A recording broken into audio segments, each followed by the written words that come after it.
so I know it's been a while and I sincerely, wholeheartedly apologize. I'm not gonna lie, it was taking a long time for me to get my hair products, and I wasn't gonna let you guys see me without my hair being a little bit not crazy, and my hair was looking kind of crazy, okay? What I didn't realize was that you guys really like seeing my face and hearing my voice, and I think that I'm like the second most annoying person in the whole wide world. Also, I'm sitting on my floor, so if it looks like I'm getting really comfy, I am very comfortable. My floor is like super comfy. I have a floor heater now in this new apartment, and it is a godsend. Like, this is the best thing ever. So basically, this is gonna be kind of a ranting video slash explanation video as to what happened that caused me to not just not post for a while, but I had to go through a lot, like a ridiculous amount of things these last couple of months. So let's get into it. I guess we can call this one story time. All right, so boom, I was working at this other school, which shall remain nameless until future notice, until I leave Korea. I started having some difficulties, and when I say difficulties, I mean they brought me up out of my character. And a lot of my friends, they might not agree with the statement that I'm about to make, but some people will agree that it takes a lot to bring me out of my character to the point where either I'm angry or upset. It really takes me a lot to get me to like lash out at somebody. But this job brought me out of my character. I was not myself. I felt very hindered, I guess. Yeah, that's a good word. I felt really hindered at this job. I felt like my creativity was being suppressed. I felt like my agenda for life was being suppressed. I couldn't wake up. I was going to bed at like 3, 4 in the morning, waking up late in the afternoon. That's really not anything like me at all. Even when I was working retail, and I was working basically retail hours at this job because I was working from 2:30 to 10.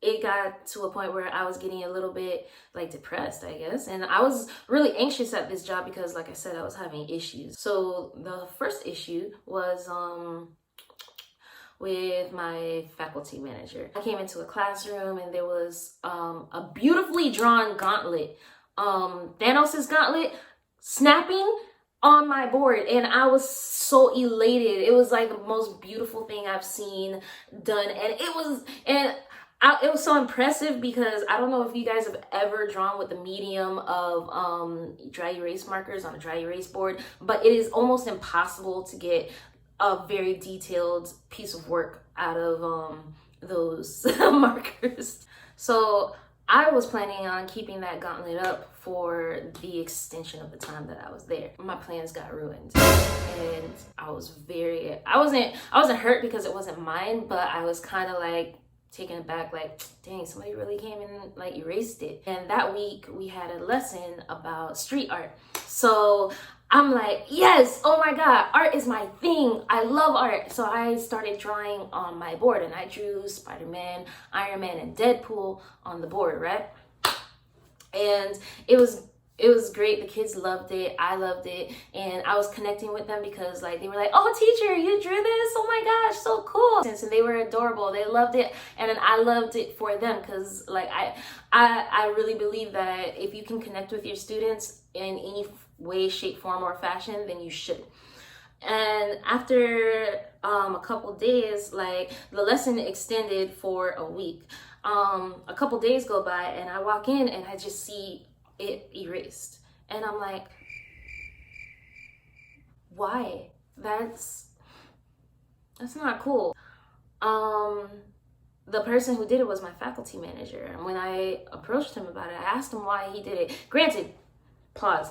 I could have handled this situation better. And I will admit when I can handle things better, but I can also tell you with all of my heart that if you do something to my art, I take that personally. Like, there's only 3 things in this world that you really cannot mess with, and art is on that list. He erased my art. He didn't even like talk to me about it or anything. And it bothered me to a point where I was like, you could have talked to me. You could have asked me. My kid, I did it for the lesson. And he said that I was getting an attitude, and granted, I probably did have an attitude. Like I said, like, I'm very sensitive when it comes to my art. I told him straight up, yo, you could have talked to me. First of all, like, I have no problem with following whatever rules that you have, but talk to me about it. After that conversation, he went and had conversations with everybody else, saying, oh, can you talk to Jourdan, because I think she's upset, and I don't know what to do. I'm like, sure, just talk to me. Like, if you got a problem, just talk to me. I'm not always snappy. I like that actually bothered me. It hurt, okay? And he took it to our branch manager, and she pulls me into the office with him, and she tells me that she feels that I have a bad attitude, and she feels like I don't listen, and that if I have a problem with whatever he has to say, then I have a problem with whatever she has to say, and that if I have any more issues, that's it. She's going to fire me. And I was like, yeah, that's kind of harsh for me just standing up for myself. And that wasn't even the first problem that I had with her. My initial problem with her actually was when I requested that I get a refund for my plane ticket, which I was gonna get no matter what. I just needed it to be expedited. And she copped an attitude like, are you blaming our company for you not having money? And I was like, I wasn't trying to place blame, but I was definitely saying, I was just explaining exactly why I'm in the predicament that I'm in. And technically it is the company's fault, because basically what happened was that I got delayed because somebody over here lost my documents, and I had to spend the money that I had saved to replace those documents. So the money that I had saved went into fixing your company's mistake. I'm just asking that you rectify it. It's really not a big deal, but it was a big deal for her, and she took it very offensively. And every time she talked to me after that, it was a very unpleasant experience. Like, I've never been threatened so much before in my life. Like, she threatened my entire livelihood. She really dragged me through the mud, and I was just like, yo, you really have a problem with me? Not just because I stood up for myself, but because I asked a question. When I tell you guys that, like, I was in a really bad situation, like, I mean, it got to a point where I was having bad thoughts, and these thoughts are some thoughts that I had evaded for at least a year before I came here. So for me to start to regress because of a job, I was like, yo, I gotta get out of here.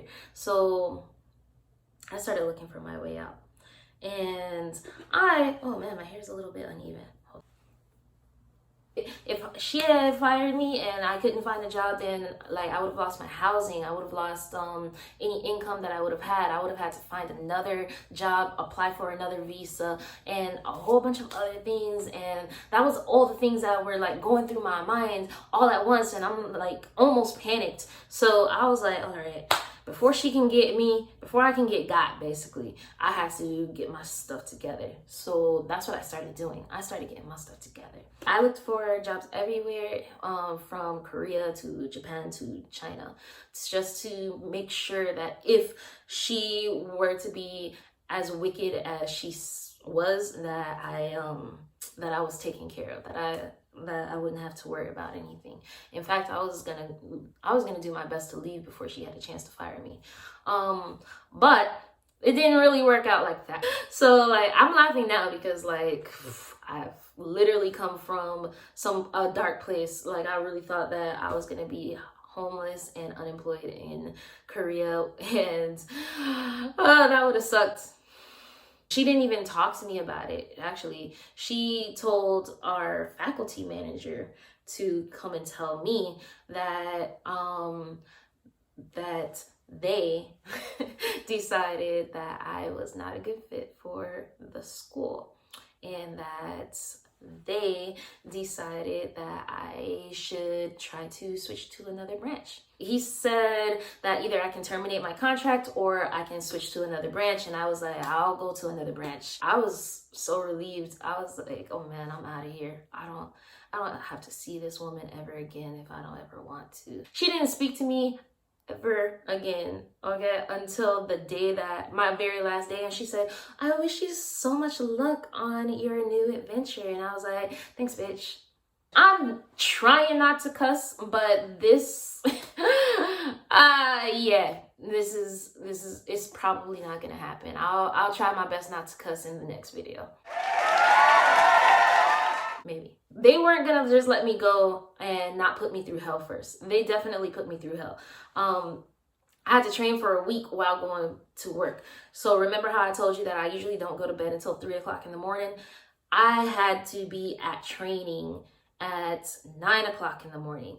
And the training facility is 2 hours away from where I lived initially on the bus. So I had to jump in on the bus for 5 days straight, get to the training facility, and get back to work in time to teach classes. So I was literally working. I